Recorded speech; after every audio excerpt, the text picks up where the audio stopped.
something. He's going to talk about immigration a lot tonight, even when it's not the subject that is being raised. And I'm going to actually do something really unusual, and I'm going to invite you to attend one of Donald Trump's rallies, because it's a really interesting thing to watch. And what you will also notice is that people start leaving his rallies early out of exhaustion and boredom. And I will tell you, the one thing you will not hear him talk about is you.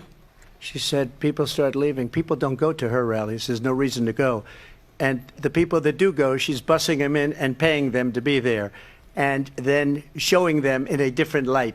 So she can't talk about that. People don't leave my rallies. We have the biggest rallies, the most incredible rallies in the history of politics. What they have done to our country by allowing these millions and millions of people to come into our country, and look at what's happening to the towns all over the United States. In Springfield, they're eating the dogs, the people that came in. They're eating the cats. They're eating the pets of the people that live there.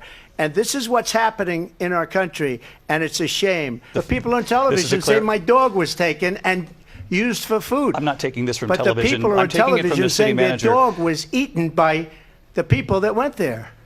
Again, the Springfield city manager says there's no evidence of that. Vice President Harris, I'll let you respond to the rest of what you've heard. You talk about extreme. Why do you believe it's appropriate to weigh in on the racial identity of your opponent? I don't, and I don't care. I don't care what she is. I don't care. No, I mean, all I can say is I read where she was not black, that she put out, and I'll say that. And then I read that she was black, and that's okay. Either one was okay with me. That's up to her. I mean, honestly, I think it's a tragedy that we have someone who wants to be president who has consistently, over the course of his career, attempted to use race to divide the American people.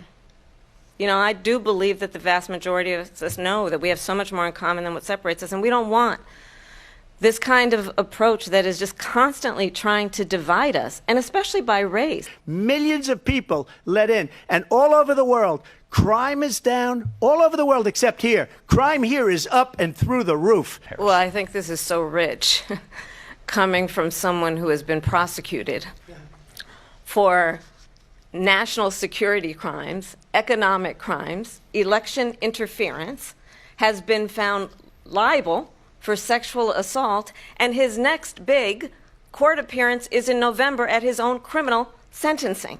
She was big on defund the police. In Minnesota, she went out, wait a minute, I'm talking now, if you don't mind, please.